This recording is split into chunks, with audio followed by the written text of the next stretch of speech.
Hi, my name is K-Hawk. I'm in year 13, and around 3 years ago, I ended up doing a GCSE spoken language section where I did a speech on re-education in World War II and ended up getting a distinction on it. I'm obviously in year 13 now, and I reread the speech and I figured, why not post this just for funsies? So enjoy!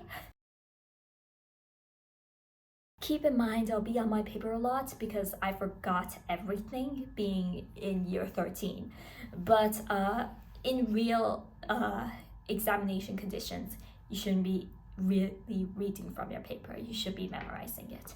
So forgive me and let's go. Did we properly respond to World War II? Weird question, but there's a lot to think about there.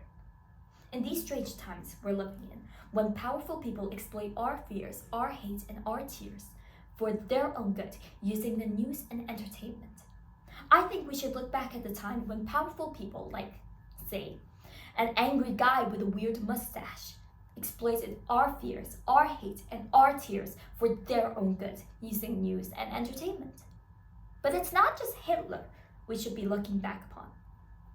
We should be talking about the other messed up bits they don't teach us about World War II. I mean, take a look at this video.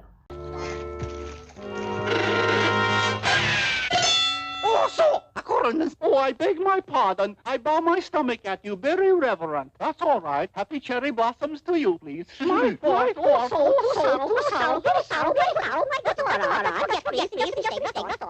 This is a clip from the short Commando Duck, an anti-Japanese war propaganda by the Walt Disney Company starring Donald Duck, our favorite childhood character. But why did the company satirize not the Japanese politicians they're fighting against, but the accents and social etiquette of the Japanese people, and then proceed to show this to children who can be easily manipulated? Take a moment to think about what that means here. This means that a whole generation of American children grew up watching short films making fun of not just Japanese soldiers, but also mocking, insulting, and being plain discriminatory towards Japanese culture. Surely, this has tainted how Americans viewed Japanese culture and people, but does America ever talk about it? Japan also spent centuries brainwashing their children to bow down to their powerless emperor, making teenage soldiers commit suicide in a plane over a losing battle. Popular children's manga, Barefoot Gen, depicts schoolboys of traitors having to brawl and toil in the name of their remaining dignity, only because their father was unloyal to the emperor during military training. Even the name of the current national anthem of Japan, Kimigayo, which the Tokyo Board of Education forces the use under their jurisdiction, translates to His Imperial Majesty's reign. Majesty. Remember, this is a country that idolized the man that carried out Pearl Harbor because their majesty was more like a god to these vulnerable children. But does Japan ever talk about it? Even the famine of Bengal, 1943, a massacre causing 3 million deaths, and what's considered one of the worst disasters of 20th century South Asia, was believed to be caused by drought at first, but later on was found out that it was triggered by Winston Churchill's policies and his diversion of food shipments away from India. This means that Britain's leadership was directly responsible for the malnutrition of children in Bangladesh. And they knew it. And they hid this fact away from us. But does the UK ever talk about it? No. America, Japan, England. These are just a few examples of the countries involved in World War II that never talk about their past sins because as far as everyone is concerned, the Allies won against evil Hitler in evil Nazi Germany. And as far as everyone is concerned, we are free to completely demonize Germany over and over again, so everyone else walks around scot-free from their sins. We even demonize Muslims today, like Germany did back then to the Jewish, because it's so much easier to blame than to learn from our mistakes. It's so much more easier to paint this in black and white. And it's certainly so much easier to talk about World War II as if it was a tragic fairy tale with a happy ending where the Allies won. But no one wins in war. No one is truly innocent in politics. And absolutely no one today can escape the consequences of World War II. So, in the age where we're constantly talking about being at the brink of nuclear war, and what's worse, the potential chemical and biological wars, perhaps it is now time for the youth to talk about World War II and learn from the mistakes of our ancestors. It is now time to explore the discomfort of war and prepare ourselves in case of World War III. It is now time to rethink World War II. Firstly, it is pivotal for us as a generation of students to understand that war leads to consequences. Sounds pretty simple, right? Wrong.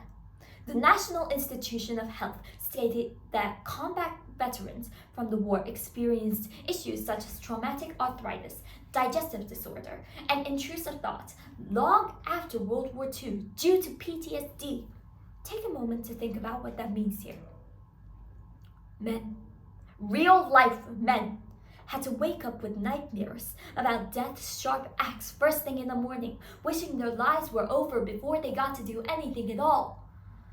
Real life men were unable to eat, just hitting the replay button over and over again.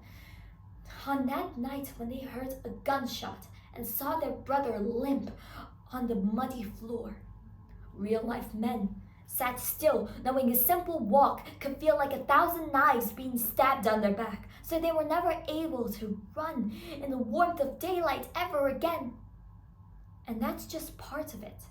What about the mothers who never got to hold their children once more? What about the disabled people in Germany who lived their whole lives thinking that they were a hindrance to their country? What about the Jewish people who had to live in hiding, knowing that even a simple noise can mean life or death? Studies show that 3% of people in World War II got diagnosed with PTSD later in their lifetimes, but you and I know that's not the full picture. And it's easy to see why. Back then, this form of mental torture was just brushed off as dotty, battle fatigue, or even nostalgia. Nostalgia! How could this be brushed off as nostalgia? Clearly, not that many survivors of World War II got the treatment they needed. Perhaps this is why many of our governments are so quick to turn to war today. If we've never seen these consequences, we're doomed to idolize it. You're not a Nazi. You don't deserve to be called that and demonized. Well, I see good things about Hitler also. The Jew, I love everyone. I'm done with the classifications.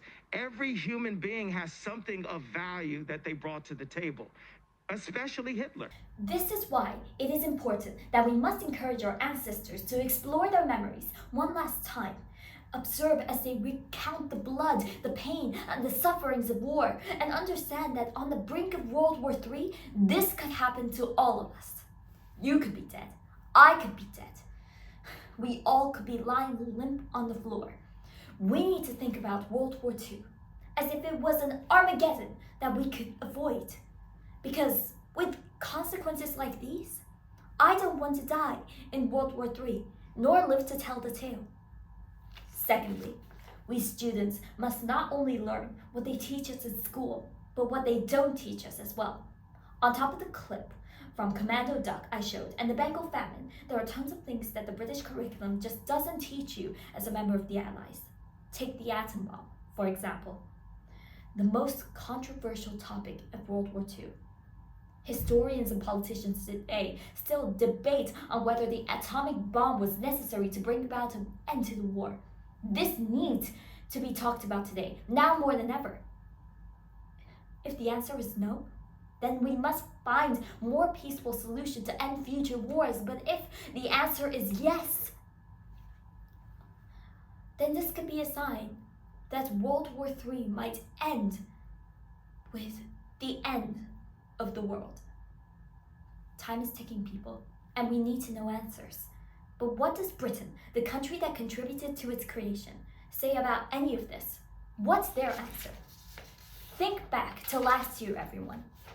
What did the country that goes into full details about the spouses of King Henry VIII teach us about their acts against Japan back in Key Stage 3? Nothing. Because unless you actually took GCSE history, you wouldn't even dare think about the atom bomb. And even if you took the subject for GCSE, there's no way that you would have seen these drawings of the ghostly, melted survivors screaming water over and over again while their home was burning and they were failing to run away from the flaming fire of danger. So why don't they teach this to us at school? Why don't we talk about the justification of the atom bomb, nor the sufferings of civilians? Perhaps our education system does not have enough time to talk about this information, which oddly paints the West as the heroes of history. But you know what? We can. We can talk about this stuff that the elder generation may be too afraid to tell us about. They may have hidden these things from us to make World War II easier to understand, but it's about time that we know about the gray bits of war. Because unless we're taught what makes war a war, we'll be unprepared and we'll die.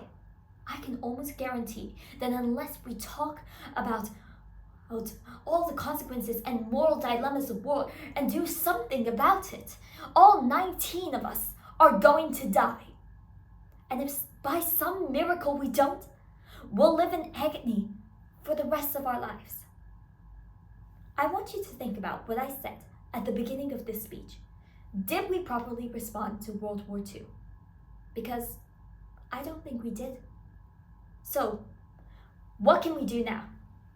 What can you do to make sure you survive? What can you do to prepare for World War III? And what can you do to teach the global leaders of 2023 that it doesn't have to be this way? Ladies and gentlemen, you have the power now. What can you do to rethink World War II?